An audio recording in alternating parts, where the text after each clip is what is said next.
Then citizen Al Franken had written a skit where he kissed Tweeden, and Franken demanded that they, quote, rehearse it backstage. After Tweeden refused, she described what allegedly happens next at a press conference earlier today. Watch this. He just put his hand on the back of my head and he mashed his face against, I mean, it happened so fast, and he just mashed his lips against my face, and he stuck his tongue in my mouth so fast. And all I can remember is that his lips were really wet and it was slimy. In my mind, I called him fish lips the rest of the trip because that's just what it reminded me of. I don't know why. And he stuck his tongue down my mouth, and I remember I pushed him off with my hands. And I just remember I almost punched him, because every time I see him now, like, my hands clench into fists, and I'm sure that's probably why. And I said, if you ever do that to me again, I'm not going to be so nice about it the second time. I was violated. I just felt like, you know, he betrayed my trust, and obviously that is not what I wanted. And it gets worse from there. Look at this photo. While leaving from Afghanistan, Tweeden fell asleep, and Franken proceeded, as you can see there, to grope her. Now, Tweeden says that she didn't even know what happened until after she got home and looked at pictures of this trip. Now, Tweeden further detailed the incident at a news conference earlier today. Let's take a look. There's a photo of Al doing his, you know, this on my breast, like looking at the camera, just kind of smirking and smiling, like, hey, look at me.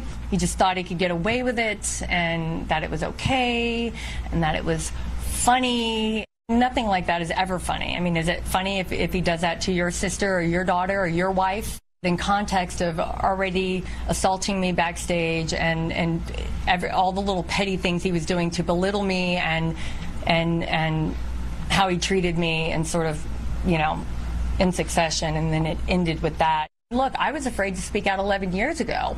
I wanted to say something, and there were people around me who said, oh my God, you will get annihilated and you will never work in this town again. And I was afraid of that.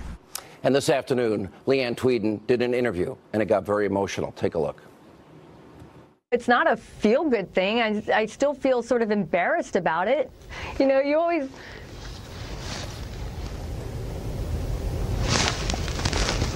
I don't want to be cliche, but, you know, you talk about trying to leave the world a better place for your kids, you know? Sorry. Nothing to be sorry about. I didn't think I was going to do that, but, you know, you do. You want to leave, you know, you try to set examples for your children, right? You want to leave the world a better place. Now, I also interviewed Leanne Tweeden on my radio show earlier today. Listen in. What do you think should happen? I know they were trying to pressure you in the press conference. Does something like that warrant? Does he belong in the Senate? You know, I'm not calling for him to step down. That's not why I came out with this. I just want other people. If you know, there might be other girls that he did this to, and obviously you have one on the phone right now that's talking with me, and there might be others. Al Franken did issue a statement apologizing for the photo, but claims to not remember the backstage kissing incident. It reads in part, quote, I don't know what was in my head when I took that picture, and it doesn't matter. There's no excuse. I look at it now. I feel disgusted with myself. It isn't funny. It's completely inappropriate. Now, Franken is also agreeing to a Senate ethics investigation, which Senate Majority Leader Mitch McConnell first called for, and then Democrats like Chuck Schumer, Claire McCaskill quickly supported because they had no choice. An ethics investigation, in my mind, takes too long. And by the way, is it a delay tactic? It's also funny how some Republicans are giving Franken, well, are they giving him a pass by only calling for an investigation? Leanne Tweeden is also weighing in and saying it should go even further than that by having an outside investigation into the senator's inexcusable actions. Now, what Franken has admitted to, which we have photographic evidence right there, and what he is accused of doing is pretty downright creepy. But sadly, it's just the tip of the iceberg when it comes to Al Franken, things you probably won't hear on any other show. For example, on the Senate floor in 2010, Senator Franken described his USO trips and called Leanne Tweeden beautiful. Watch this. I was kind of a co-host with a beautiful woman named Leanne Tweeden, and we do comedy routines, and we'd introduce the music, we'd introduce the cheerleaders. Now, Franken is also being accused of harassing a second woman, Melanie Morgan, a radio TV personality, also the co-founder of the website Media Equalizer. Morgan is alleging that back in 2000, while appearing with Franken on Bill Maher's show on ABC, Politically Incorrect, the two had a heated debate on camera, which then continued backstage. According to Melanie Morgan, Franken then got her phone number from one of the show's producers and called her 3 separate times, she said, harassing her until Morgan threatened to call the police. Now, I interviewed Melanie Morgan about these accusations of harassment on my radio show earlier today. Let's listen in. Melanie, what do people to think when we don't have a picture, like in the case of Leanne? How do people sort through and get to the truth? That is a great question, and it's one, as a journalist of over 30 years experience, I wrestle with every single day. You know, you have to take these instances and these testimonials by different women, and it's usually women, although in Hollywood, as we've learned, sometimes it's men, and you have to look at the whole context in which these allegations are made. You know, I wanted to give Judge Roy Moore the benefit of the doubt because it was 40 years ago that he was accused of doing some inappropriate things. I think that the people of Alabama are definitely going to make a judgment on what they think is true and what is not true. I can only speak as to the truth that I experienced, which was a very aggressive and almost obsessive behavior that Senator Al Franken displayed towards me when he was a writer and a performer on Politically Incorrect with Bill Maher. Now, like in the case of Senate candidate Roy Moore, these are all very serious allegations that need to be fully investigated, in this case by the Senate Ethics Committee. And to be fair, we did reach out to Senator Franken. We did invite him on the show to tell his side of the story. You just heard part of my radio interviews with Leanne Tweeden and Melanie Morgan. Now, we also invited those that had accused Roy Moore on this program. We've also reached out to Hillary Clinton, Nancy Pelosi. So far, they didn't get back to us. No comment.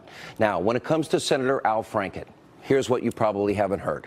He has a long history of making all kinds of vicious, vile, completely out-of-line comments. He's also a massive hypocrite when it comes to sexual harassment. For example, in 1995, he was working on Saturday Night Live on a, quote, skit where he suggested drugging and raping Leslie Stahl from 60 Minutes. He said at the time, quote, I give the pills to Leslie Stahl, then when Leslie's passed out, I take her to the closet and rape her. And that's why you never see Leslie until February, or when she passes out, I put her in various positions and take pictures of her.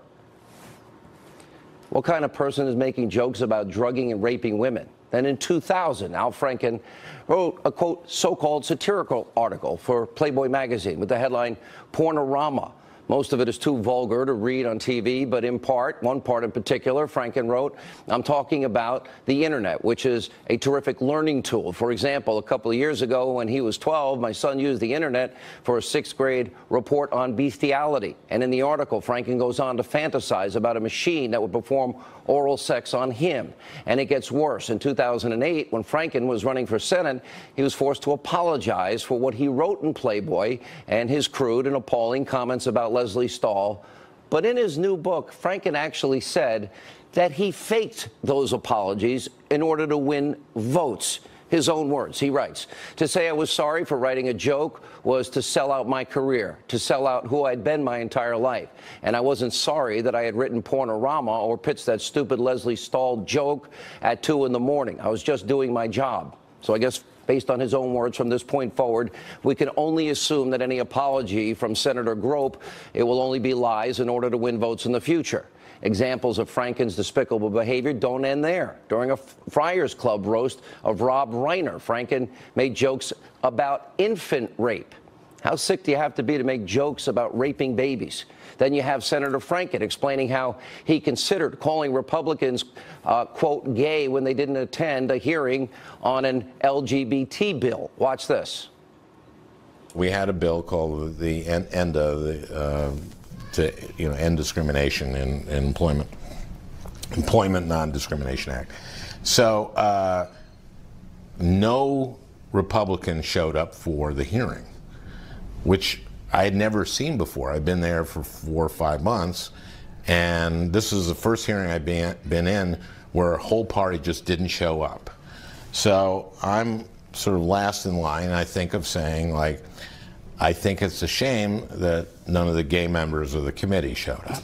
So that's with the devil on one side. Well, that's, the devil was saying, tell the joke, it'll kill. To top it all off, there's this photo from 2000 of Al Franken actually, again, groping Joy Behar on a red carpet. Now, maybe they thought it was funny, but it makes a lot of people uncomfortable, especially in light of the photo we saw with Leanne Tweeden. Looks repulsive.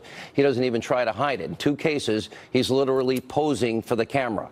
It makes you wonder, are there other photos Franken doing the same thing? Just to recap quickly, Franken is accused of groping and kissing a woman, accused of harassing another. He's made comments about drugging and raping at women and is also homophobic, clearly. Doesn't end there. Senator Al Franken is also a hypocrite when it comes to women speaking out about sexual abuse. Just take a look at some of his tweets. While we must address sexual harassment, reforming arbitration laws will ensure survivors can seek justice in court. Thanks to courageous people who have shared #MeToo stories, including Senator Heitkamp and Senator Arano and Senator Claire McCaskill and Senator Warren. Now, Franken also praised the women who exposed Harvey Weinstein. It's kind of hypocritical. Think about this for just 1 second tonight. That picture of Leanne Tweeden, just for 1 second, you see that got released today. Imagine it was showing a Republican. Imagine the president, Trump, was in that picture. How would the media act on that issue tonight? They would be apoplectic. It would be the biggest news story of the year. They'd be breathlessly condemning the incident, demanding that person resign immediately, not just calling for an ethics committee hearing. Tonight, Senator Al Franken, well, he should be ashamed, as he said he is, because it is repulsive. Leanne Tweeden is asleep. We have to ask again, given this information, everything we now know. Now, considering everyone's raising questions, who's fit for this office and who's fit for that office? Is Senator Franklin fit for office? Now, Senator Franken clearly is a pretty sick, twisted individual with a warped sense of humor in his own mind that really isn't funny, but his actions do need to be evaluated. At the end of the day, it will be the people in